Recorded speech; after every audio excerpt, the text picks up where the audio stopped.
A luz da manhã atravessava a janela de Harold Whitmore, projetando longas sombras sobre o assoalho de seu escritório.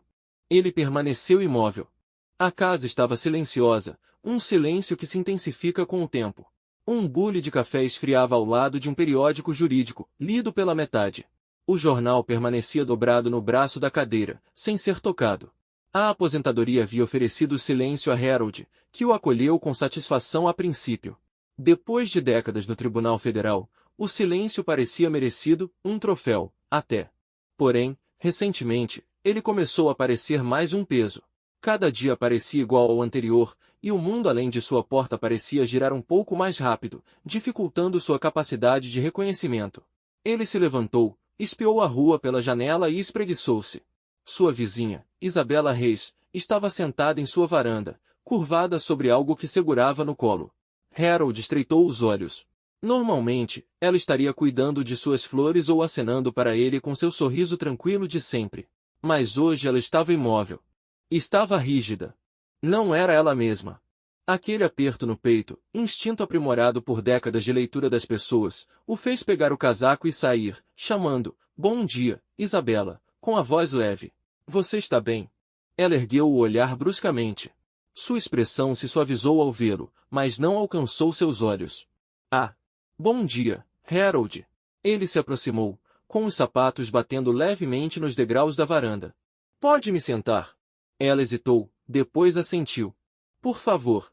Ele sentou-se ao lado dela, os olhos vagando pela carta em suas mãos, papel branco, selo oficial, muito familiar.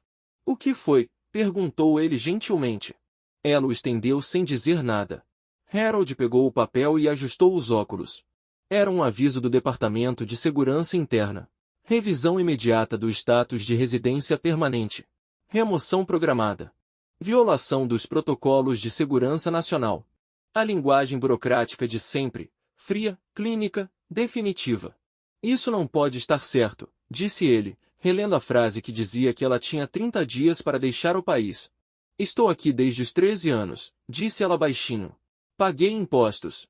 Criei filhos. Enterrei meu marido. Não saio do país há 60 anos.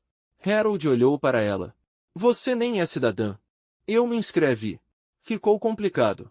"Mas me deixaram ficar." Ela desviou o olhar. "Até agora." Ele leu a carta novamente, tentando encontrar uma brecha. Em algum lugar, alguém cometeu um erro. Sua voz baixou para um sussurro. "Não acho que isso seja um erro." Harold piscou. "O que você quer dizer?" Mas ela não respondeu. "Não diretamente. É uma longa história." Inquieto, ele devolveu a carta e disse, "Então talvez seja a hora de você contar." Eles ficaram em silêncio por um longo tempo. Pássaros cantavam em algum lugar além das árvores. Um vento soprava através das cercas vivas. Finalmente, Isabela se levantou. "Eu deveria voltar para dentro", disse ela. "Obrigada por passar por aqui." Harold a observou ir embora, com passos lentos e deliberados. Ele olhou para a calçada por mais um instante, depois se virou e voltou para casa. Naquela tarde, ele tirou a poeira de uma caixa em seu armário com a marca Arquivos Judiciais, Particulares. Dentro dela, havia arquivos de casos antigos, recortes de jornais e memoriais jurídicos que ele mesmo havia anotado. Ele não tinha certeza do que procurava, mas a sensação em seu estômago havia retornado. Algo não parecia certo. Ele fez alguns telefonemas. Um escriturário aposentado. Um antigo contato no escritório de imigração. Um amigo de um amigo que ainda atua na magistratura. A cada telefonema, a mesma verdade incômoda se revelava. O caso de Isabela não era aleatório. O nome dela havia sinalizado algo. Havia uma antiga lista de observação da época da Guerra Fria, enterrada em arquivos arquivados, ligada a um grupo de resistência estudantil na América do Sul da década de 1950. Um grupo considerado perigoso na época, mas agora em grande parte esquecido. Mas evidentemente não por todos. Harold recostou-se na cadeira, atordoado. Ele folheou suas próprias anotações de casos anteriores. Uma audiência de asilo em 1985. Reis vê a Autoridade de Imigração dos Estados Unidos. Ele se lembrou da decisão. O grupo teve a proteção negada e foi rotulado como um risco à segurança. A decisão virou manchete. Ela foi citada por anos. Mas ele nunca fez a ligação. Isabela nunca mencionou seu passado. E agora, tantos anos depois, a decisão que ele outrora defendia com tanto orgulho, parecia diferente. Na manhã seguinte, Isabela estava novamente em seu jardim, arrancando ervas daninhas com a mesma habilidade de sempre. Harold se aproximou da cerca. Fiz alguns telefonemas, disse ele. Ela olhou para cima. Achei que você faria. Há mais por trás disso, não é mesmo? Ela colocou as luvas de lado. Ah! Mas eu não achei que importaria mais. Essa parte da minha vida, eu a enterrei há muito tempo. Ele não insistiu, ainda não. Você fazia parte daquele grupo de resistência, não é mesmo? O silêncio dela dizia tudo. Eu decidi contra eles, disse ele suavemente. Em 85. Isabela assentiu uma vez, com os olhos firmes. Eu sei. Li sua opinião. Você nos chamou de motivados ideologicamente uma potencial ameaça nacional. Harold estremeceu. Aquele era um mundo diferente. Eu sei que era. É por isso que eu nunca falei nada. Ele expirou lentamente. Você salvou vidas, não é mesmo? Ela hesitou. Então ele disse, sim, mas não parecia assim no papel. Eles ficaram em silêncio por um momento, o espaço entre eles carregado de coisas não ditas. Eu quero ajudar, disse Harold, finalmente. Se você me deixar. Seus olhos se suavizaram, mas ele se mostrou comedido. Ajudá-lo pode lhe custar algo. Não ajudar você me custaria mais. Naquela noite, Harold sentou-se à sua mesa com blocos de notas abertos à sua frente. Suas engrenagens mentais giravam com propósito, o antigo instinto retornando como uma memória muscular. Fazia anos que ele não elaborava um caso. Mas não se tratava apenas de construir um agora, ele estava desenterrando uma verdade. Uma verdade que a lei havia ignorado. Uma verdade que ainda importava. Na manhã seguinte, Harold levantou-se antes do nascer do sol. A luminária de sua mesa acendeu no momento em que os pássaros lá fora iniciavam seu coro cauteloso. Uma carta meio escrita para um Conselho Federal de Apelações estava sobre a mesa, ao lado de uma pilha de livros de casos de imigração com orelhas dobradas e uma xícara de café preto quente. As regras haviam mudado desde a última vez que ele advogou, mais rígidas, emaranhadas e politizadas. Mas os fundamentos, a estrutura do sistema, ainda estavam lá. Em algum lugar naquela densa floresta de políticas, tinha que haver um caminho a seguir para Isabela. Ele fez alguns rabiscos finais e pousou a caneta. Aquele não era apenas um caso. Era um acerto de contas. Mais tarde naquele dia, Harold bateu suavemente na porta da frente de Isabela. Ela atendeu rapidamente, como se o esperasse. Fiz um chá, disse ela. Imaginei que você voltaria. Eles se acomodaram na sala de estar dela, cercados por estatuetas de cerâmica, fotografias antigas e o suave aroma de alecrim. Harold pegou a xícara que ela ofereceu, mas não bebeu imediatamente. Preciso saber de tudo, disse ele. Se vou defender seu caso, preciso saber o que não está no processo. Isabela pousou sua xícara cuidadosamente. Você leu sobre o grupo de resistência? Ele assentiu. Ela se recostou, com as mãos sobre o colo. Eu tinha 16 anos quando me alistei. Meus irmãos tinham ido embora, um desapareceu, o outro foi morto. Eu distribuía panfletos, passava mensagens. Eu não era um soldado de verdade. Mas isso não importava. Estávamos todos marcados. Harold ouviu atentamente. Sua voz era calma, mas cada palavra tinha peso. Quando a repressão começou, não recebemos nenhum aviso. Fugi com minha tia. Tínhamos documentos falsificados e, por fim, chegamos aqui. Consegui residência temporária por causa da minha idade. Mais tarde, tentei solicitar a cidadania, mas meu passado me prejudicou.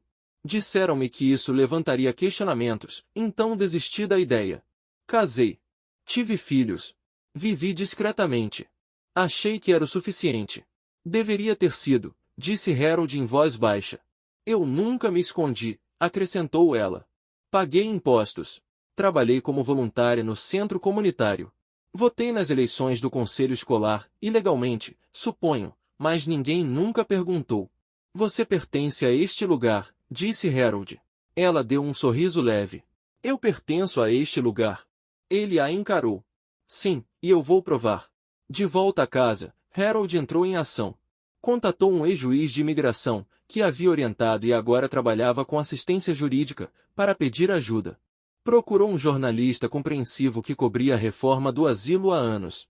Chegou a enviar um e-mail para um funcionário do Congresso cuja mãe certa vez havia comparecido ao seu tribunal.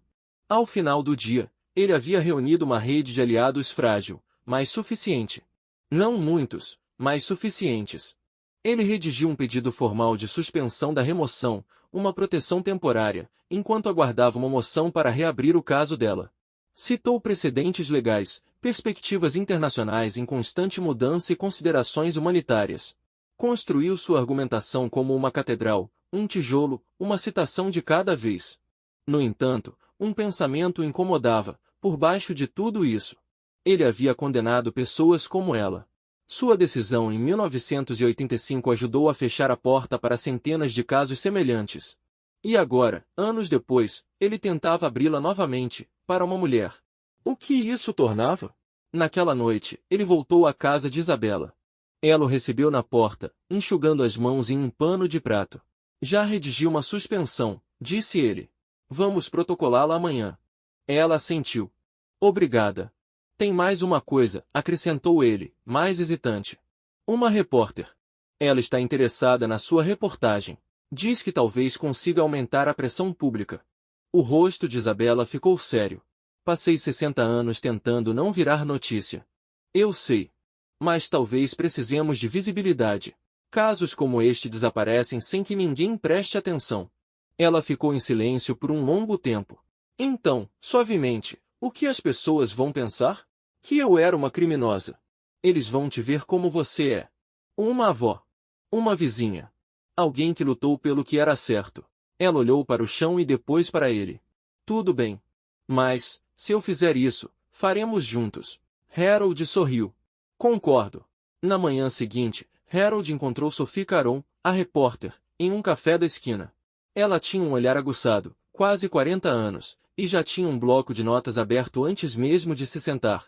Isabela me deu permissão para falar com você, disse ele após fazer o pedido. Eu agradeço, respondeu Sophie. O caso dela é incomum.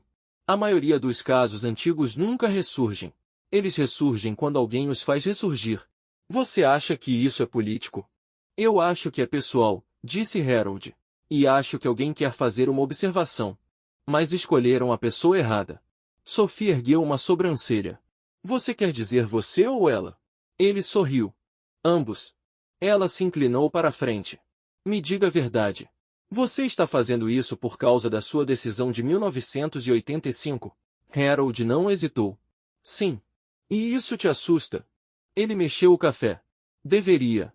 Naquela noite, enquanto Harold caminhava para casa pela rua escura, passou pela varanda de Isabela, que estava sentada com um álbum de fotos no colo. Ela olhou para cima e sorriu. Eu estive pensando, disse ela quando ele chegou aos degraus. Talvez eu ainda tenha alguns documentos antigos. Da época em que cheguei. Talvez haja algo que possamos usar. Que bom, disse ele. Cada detalhe ajuda. Ela hesitou. Sempre acreditei neste país. Mesmo depois de tudo. Mas ultimamente me pergunto se ele ainda acredita em pessoas como eu. Harold sentou-se ao seu lado. Então vamos lembrá-lo disso. Eles observaram as estrelas piscando à sua frente. Nenhuma sirene. Nenhum grito. Apenas duas pessoas quietas em uma rua silenciosa, se preparando para a luta mais barulhenta de suas vidas. E nenhum deles planejava perder. Harold estava pela primeira vez em anos em frente ao tribunal, pasta na mão, o coração firme, mas não se reconhecia nesta versão de si mesmo. Ele não estava ali para presidir ou ser homenageado. Ele estava ali para implorar. Por outra pessoa. Por algo maior do que um legado. Lá dentro, a arquivista ergueu uma sobrancelha ao ver o nome dele na papelada. Juiz Whitmore, perguntou ela. O senhor não se aposentou há anos? Aparentemente, não o suficiente, disse ele com um sorriso fraco, entregando a petição. Moção para reabrir com base em motivos humanitários extraordinários. Ela leu, identificando o caso, Reis versus Estados Unidos. Ele assentiu. Sensível ao tempo. Estamos solicitando uma suspensão de emergência. Vou agilizar, disse ela. Seu nome ainda tem algum peso. Isso, pensou Harold, era exatamente o que o preocupava. De volta à casa de Isabela, o ambiente era tenso, mas calmo. A chaleira pitava baixinho na cozinha, e uma pilha de documentos antigos organizados estava sobre a mesa de jantar. Estes foram todos os documentos que consegui encontrar, disse ela. Cartas da minha primeira escola, os documentos de cidadania do meu marido, até a minha certidão de casamento. Harold pegou cada uma cuidadosamente, inspecionando a tinta desbotada e o papel quebradiço. Isso ajuda. Estabelece uma presença contínua. Laços comunitários. Caráter moral. Ele fez uma pausa, puxando um envelope amarelado do fundo da pilha. O que é isso? Isabela se inclinou para a frente, franzindo a testa. Ah! Era de alguém que eu conhecia, lá em casa. Ele a abriu delicadamente. A carta estava escrita em espanhol, com uma letra urgente e elegante. Algumas linhas depois, a testa de Harold franziu. Esta carta fala sobre o protesto de 1957 em Córdoba. Aquele em que a catedral foi invadida. Eu estava lá, disse ela calmamente. Ajudei a abrigar os alunos na sacristia. Um deles tinha apenas 14 anos. Esse acontecimento está registrado nos relatórios de inteligência, murmurou Harold. Alegaram que foi uma operação terrorista. Ela o encarou. Foi uma vigília de oração. Harold expirou lentamente, fechando a carta. Eles erraram. Nós também erramos. Mais tarde naquela noite, a história foi publicada online. O artigo de Sofia era breve, mas impactante. Ex-juíza federal defende imigrante idosa alvo de deportação. Ele incluía uma foto de Isabela em seu jardim, com a bandeira da escola do bairro tremulando ao fundo. Em poucas horas, os comentários se acumularam. É ela quem estamos deportando agora. Onde está a compaixão? Ela está aqui há mais tempo do que a maioria de nós. A cobertura se espalhou. Notícias locais noticiaram o caso. Então, um veículo de comunicação nacional publicou novamente a notícia. De repente, Isabela não estava mais invisível. Na manhã seguinte, Harold recebeu uma ligação de um número desconhecido. Juiz Whitmore. Sim. Aqui é Warren Lieber, do escritório de assessoria jurídica. Recebemos sua petição. Gostaríamos de discutir a questão da ótica. O tom de Harold esfriou. Não estou preocupado com a ótica. Estou preocupado com a justiça. Lieber suspirou. Você está nos pedindo para revisitar uma classificação da época da Guerra Fria. Isso cria um precedente. Passei a vida inteira defendendo a lei, mas às vezes a lei precisa defender as pessoas, disse Harold. Então, deixe-me ser direto. Se deixarmos isso passar, outros podem se apresentar. Devem. Uma pausa. Então, ele concluiu, responderemos em até 72 horas. Naquela noite, Harold se sentou com Isabela no quintal. As luzes do jardim iluminavam suavemente a lavanda e a sálvia. Ela serviu um copo de limonada para cada um e entregou uma fotografia amassada. Sou eu, disse ela. A garota do meio. Ele a examinou.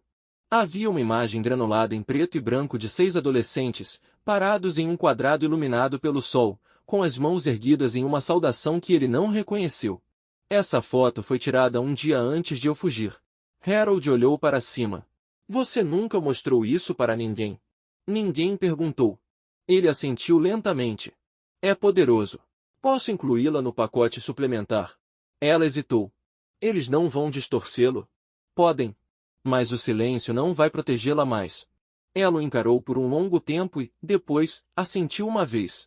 Na manhã seguinte, Harold apresentou a foto e a tradução da Carta de Córdoba como provas suplementares. Ele incluiu uma declaração pessoal, uma que ele nunca imaginou escrever, reconhecendo a possível falha em sua decisão original de 1985 e pedindo clemência por motivos humanitários. Antes de clicar em enviar, ele olhou fixamente para a última linha. Peço respeitosamente que o tribunal pondere não apenas a história no papel, mas a vida humana que perdura além dela. 3 dias se passaram. Depois, 5. Harold se ocupou com papelada, reuniões, entrevistas, qualquer coisa para evitar ficar olhando para o telefone. Isabela, por sua vez, parecia estranhamente em paz. Eu vivi uma vida plena, disse ela certa noite.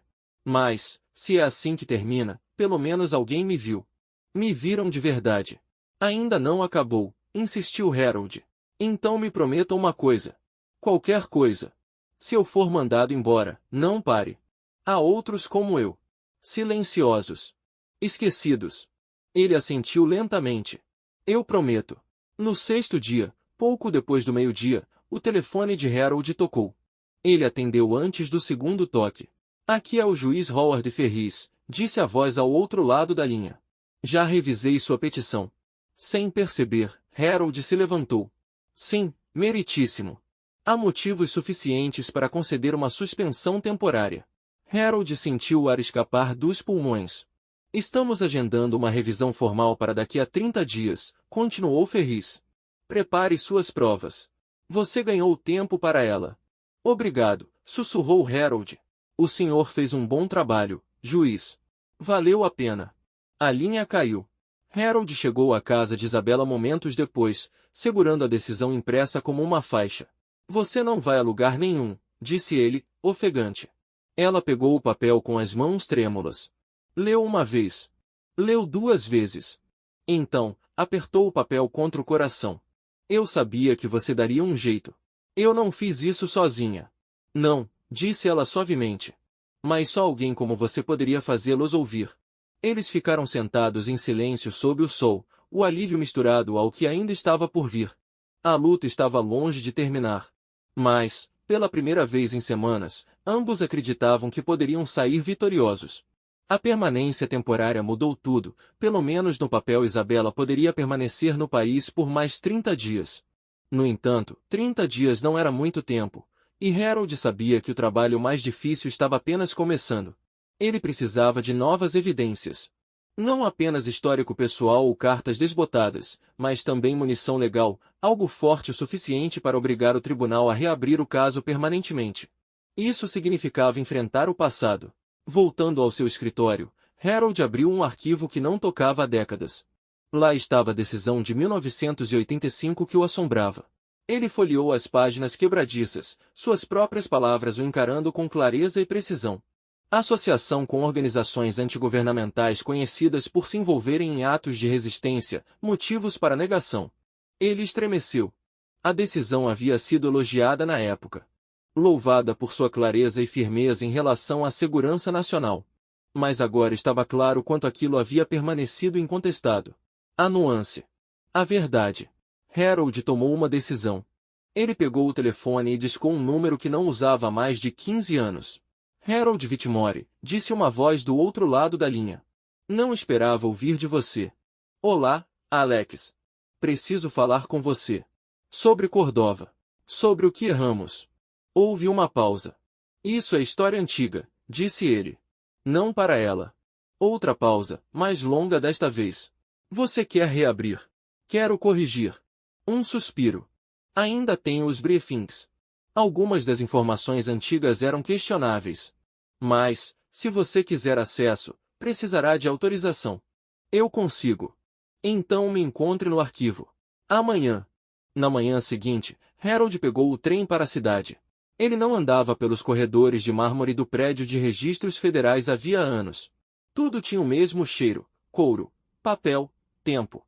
Alex Nova que o aguardava, mais velho, mais grisalho, mas ainda com o olhar atento. Ele levou Harold a uma sala segura, onde pastas amareladas estavam sob capas de plástico. Aqui está o que você precisa, disse Alex, abrindo uma das pastas. Este é o relatório que uniu o grupo de Isabela a uma facção militante que operava na mesma região. Não há evidências claras. Apenas proximidade. Harold examinou o documento. Havia interpretações equivocadas, fotos borradas e fontes de terceiros. Grande parte baseada no medo, não em fatos. Essa foi a base para a decisão, disse Harold, sombriamente. Alex assentiu. Disseram-nos para ligar os pontos, se as linhas faziam sentido ou não. Você se importa se eu fotografar algumas delas? Elas estão desclassificadas agora. Só não as perca. De volta a casa, Harold adicionou os arquivos ao processo de Isabela. A diferença era gritante. Agora, ele não estava apenas apelando para a compaixão. Ele estava provando que o sistema falhara. Ele havia feito parte disso. Mais tarde naquela tarde, Isabela apareceu com uma cesta de biscoitos e uma pilha de cartas da comunidade. Seus vizinhos começaram a escrever para o tribunal, testemunhando suas décadas de serviço e gentileza. Eu não sabia que as pessoas se sentiam assim, disse ela, emocionada. Você está segurando este quarteirão há mais tempo do que eu, disse Harold. Eles sabem disso. Ela sorriu. Ainda assim, é emocionante ver isso escrito à tinta. Eles trabalharam juntos durante a noite, organizando as cartas, atualizando as provas e construindo uma linha do tempo que entrelaçava a vida dela à trama do bairro. Não como refugiada, mas como cidadã. Nem mesmo como cidadã, mas como uma pedra angular. No dia seguinte, chegou uma carta. Envelope grosso. Selo oficial. Harold abriu devagar. Era um pedido para que ele comparecesse pessoalmente à audiência preliminar e testemunhasse sobre sua decisão de 1985. Eles querem que você seja registrado, disse Sophie quando Harold ligou para ela com a notícia. Eu já esperava por isso, disse ele. Você sabe o que isso significa, não sabe? Eles vão questionar sua capacidade de julgamento. Seu legado. Estou pronto, disse ele calmamente. Talvez eu devesse ter estado pronto há anos. A audiência foi marcada para daqui a 10 dias. Nesse período, Harold cuidou de cada detalhe do caso. O depoimento. As provas. Sua própria declaração. Ele o escreveu e reescreveu uma dúzia de vezes. Na versão final, ele escreveu: se a lei perde sua humanidade, ela se torna uma ferramenta de medo. Certa vez, permiti que esse medo guiasse minha decisão. Hoje, peço a este tribunal que faça melhor. Na manhã da audiência, ele vestiu um terno que não usava desde sua aposentadoria. Ainda servia, embora mal. Enquanto se olhava no espelho, ajeitando a gravata, não se deu conta de que era um juiz. Viu um homem escolhendo assumir seus erros. Isabela o esperava do lado de fora do tribunal. Ela usava um chale azul escuro e segurou seu braço enquanto subiam os degraus juntos. Aconteça o que acontecer, disse ela suavemente, obrigada. Ainda não terminamos, respondeu ele. Eles entraram no prédio lado a lado, duas vidas que antes se cruzaram por acidente e agora estavam unidas por um propósito comum, algo que nenhum deles previra. O tribunal não havia mudado muito nos 10 anos desde a última vez em que Harold se sentara lá. Carvalho polido. Vitrais. O mesmo silêncio solene que se abateu sobre tudo como poeira. Desta vez, entretanto, ele estava sentado à mesa das testemunhas. Do outro lado do corredor, Isabela estava sentada em silêncio, com as mãos cruzadas no colo. Ela parecia calma, mas Harold podia ver a tensão em seus ombros. Ela lhe deu um aceno de cabeça. Ele retribuiu o gesto e olhou para a frente. A juíza entrou. Jovem, perspicaz e precisa, a juíza Cara Mitchell. Harold se lembrava dela de um estágio no início de sua carreira. Agora, ela usava a toga. O peso da lei havia se transferido para ela. Chamada à ordem, anunciou ela. Esta audiência tem por objetivo determinar a validade do pedido do requerente de suspensão permanente da remoção, com base na classificação original incorreta e em novos motivos humanitários. Ela se virou para ele. Senhor Whitmore, por favor, prossiga. Ele se levantou, pigarreou e começou. Servi como juiz federal por mais de 3 décadas. Em 1985, presidi uma série de casos de imigração relacionados a pedidos de asilo durante a Guerra Fria. Em um desses casos, decidi contra um indivíduo associado ao movimento Cordova na América do Sul. Ele fez uma pausa, deixando o silêncio se instalar. Na época, baseei minha decisão em relatórios de inteligência fornecidos por agências federais. Esses relatórios sugeriam que ele tinha ligações com facções violentas. No entanto, obtive recentemente documentos desclassificados que contradizem essas avaliações. O grupo em questão estava, de fato, envolvido em protestos pacíficos, não em terrorismo. Ele olhou para Isabela. Uma das pessoas envolvidas naquele protesto, cujo pedido de asilo foi negado em decorrência da minha decisão, era esta mulher, Isabela Reis. O tribunal permaneceu em silêncio. Meritíssimo, não estou aqui para defender meu passado. Estou aqui para corrigi-lo. O advogado do governo se levantou. Ele era jovem, confiante e claramente preparado. Juiz Whitmore, não é verdade que o senhor foi aclamado por suas decisões de segurança nacional durante a década de 1980? Sim, respondeu Harold. E que o senhor era considerado uma autoridade legal em asilo político? Era. Então, por que o senhor está questionando o seu próprio julgamento agora? Porque o tempo revelou verdades que eu não enxergava na época, disse Harold com firmeza. Porque um bom juiz serve à lei, mas um grande juiz busca justiça. A advogada estreitou os olhos. O senhor não está preocupado que a reabertura deste caso possa levar à contestação de dezenas de decisões? As suas e de outros? Estou mais preocupado em permitir que um erro judiciário se mantenha por conveniência. O juiz Mitchell fez a próxima pergunta. Se a senhora Hayes tivesse sido deportada naquela época, o que teria acontecido? Harold hesitou. Ela pode não ter sobrevivido. Vários ativistas daquela região desapareceram após o retorno forçado. Mitchell assentiu, pensativo. Obrigado. É só por enquanto. A audiência continuou com um breve depoimento de Sophie, que falou sobre a atenção recente que o caso havia atraído e como a vizinhança se mobilizou em apoio. Foram entregues cartas da comunidade, juntamente com fotos, recortes de notícias e os documentos desclassificados. Por fim, o juiz Mitchell encerrou a audiência com uma declaração final. Emitirei uma decisão nos próximos 7 dias. Este tribunal agradece o seu depoimento. Harold e Isabella saíram juntos sob o sol da tarde. Por um momento, nenhum dos dois disse nada. Então, Isabella disse, nunca pensei que veria alguém me defender daquele jeito. Ele olhou para ela. Você defendeu os outros a vida toda. Estou apenas me atualizando. Naquela noite, Harold ficou sozinho em seu escritório, relendo os documentos uma última vez. Não para editá-los, mas para aceitá-los. Pensou no tribunal. Na voz comedida do juiz. Nas fileiras de bancos. No peso da verdade finalmente dita em voz alta. Não sabia o que Mitchell decidiria. Mas sabia que havia feito o possível. Para alguém de sua idade, os arrependimentos pesavam. Mas a redenção, percebeu ele, era leve. Uma espécie de graça. 3 dias depois, um envelope chegou à casa de Isabella. Ela o abriu lentamente, com Harold ao seu lado. Suas mãos tremiam. A carta dizia o seguinte.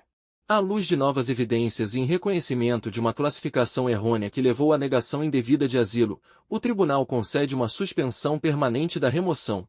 A senhora Isabella Hayes está autorizada a permanecer nos Estados Unidos como residente legal. Ela cobriu a boca, os olhos marejados de descrença. Posso ficar? Sussurrou. Isso é real. Harold sorriu gentilmente. É real. Ela se virou para ele e segurou suas mãos. Obrigada. Por tudo. Ele assentiu, com a emoção se prendendo à garganta. Eu não te salvei, disse ele. Eu apenas ajudei o mundo a finalmente reconhecer quem você é o tempo todo. A vitória de Isabella foi silenciosa, mas sua repercussão ecoou ao longo dos anos. O caso dela havia estabelecido um precedente não apenas legal, mas também moral. A decisão repercutiu, gerando debates em faculdades de direito, entre profissionais do direito e nas ruas, onde vizinhos se manifestaram a seu favor. No entanto, para Harold, a batalha ainda não havia terminado. Ele estava sozinho em seu escritório, cercado por pilhas de papéis, arquivos de casos e livros antigos. O zumbido suave da casa era o único som, e por um momento ele deixou que o peso de tudo aquilo se acomodasse ao seu redor. Ele não esperava por isso. Esse último capítulo de sua vida não se parecia nada com o que ele havia imaginado quando se aposentou. Ele presumira que a paz viria por meio da reflexão silenciosa, que seu legado seria marcado por decisões ponderadas e pela satisfação de um trabalho bem feito. No entanto, veio por meio da redenção. Por meio da ação. Uma escolha de defender o que era certo, mesmo que isso lhe custasse algo. Seu telefone vibrou, interrompendo seus pensamentos. Era uma mensagem de Sophie. Você leu a notícia? O caso de Isabella está nos jornais novamente. Estão chamando isso de uma vitória histórica para os direitos humanos. Harold sorriu, sentindo uma sensação agridoce no peito. A vitória era dela. A luta havia terminado. Ou não? Ele já havia começado a pensar no efeito cascata de suas ações. Quantas outras pessoas, como Isabella, ainda viviam silenciosamente nas sombras, soterradas pelo peso da burocracia e do medo? Quantas outras haviam sido condenadas injustamente, e suas vozes haviam sido silenciadas na pressa do julgamento histórico? 2 dias depois, Harold recebeu um telefonema da juíza Mitchell, que havia supervisionado a audiência. Juíza Whitmore, eu queria lhe agradecer pessoalmente, disse ela, com a voz calorosa, mas profissional. Seu depoimento e as provas que apresentou fizeram a diferença. Estamos vendo uma mudança na forma como esses casos são tratados. Harold sentiu uma pontada de orgulho, mas ela era temperada por algo mais profundo. Obrigada, juiz Mitchell. Fico feliz que a verdade tenha vindo à tona. Você deu voz a alguém que não a tinha, continuou ela. E isso é mais importante do que se imagina. Com o passar das semanas, a reputação de Harold mudou de formas que ele não havia previsto. Seus antigos colegas, que antes elogiavam sua firmeza, passaram a vê-lo sob uma nova perspectiva. Sua decisão de defender Isabela havia se tornado um tópico de conversa na comunidade jurídica, algo que fez com que muitos se questionassem sobre seu próprio papel na defesa da lei. Em algumas conversas discretas, Harold foi questionado sobre sua decisão. Ele se sentia em conflito? Arrependido? Achava que havia comprometido seu legado? Ele sempre respondia da mesma maneira: eu não comprometi nada. Eu o recuperei. Certa noite, enquanto Harold voltava da caixa de correio, ele viu Isabela cuidando de seu jardim. A cena era tranquila, mas havia algo profundo naquela visão. As flores estavam desabrochando. O sol se punha atrás das árvores, lançando uma luz dourada sobre o quintal tranquilo. Harold se apoiou na cerca e a observou trabalhar. Você transformou este lugar em algo lindo, disse ele. Ela sorriu, enxugando a testa. Não fui só eu. As pessoas daqui também ajudaram. Você também ajudou. Ele balançou a cabeça. Não, você se ajudou. Eu só abri uma porta. Ela fez uma pausa e se virou para ele. Você me deu coragem para atravessá-la. Você me lembrou que eu tinha o direito de ser ouvida. Então, obrigada. Ele assentiu, tomado por um calor de gratidão que não esperava sentir. Os meses seguintes foram tranquilos. Agora oficialmente moradora legal, Isabela continuou a morar na casa que chamava de lar há mais de 60 anos. Ela organizava reuniões na vizinhança, compartilhava sua história com qualquer pessoa disposta a ouvir e continuava a viver sua vida com uma dignidade silenciosa que deixava uma marca em todos ao seu redor. Harold, por sua vez, se viu em uma encruzilhada. Ele poderia se aposentar novamente, desta vez, para sempre, ou continuar envolvido no trabalho que, inesperadamente, se tornará sua segunda chance. Ainda havia casos como o de Isabela. Ele sabia disso agora. Certo dia, enquanto estava sentado com Sophie em seu café favorito, ele fez a pergunta em voz alta: você acha que eu já fiz o suficiente? Sophie pareceu pensativa antes de responder. Nunca é o suficiente, Harold. Sempre há mais histórias. Mais pessoas que precisam de alguém para falar por elas. Mas acho que você fez algo raro, algo que poucas pessoas têm a chance de fazer. Ele olhou para ela, sem saber como responder. As pessoas passam a vida tentando deixar um legado, ela continuou. Mas, às vezes, são os mais quietos que mudam o mundo. Ao pôr do sol naquela noite, Harold estava na varanda de sua casa, observando a vizinhança.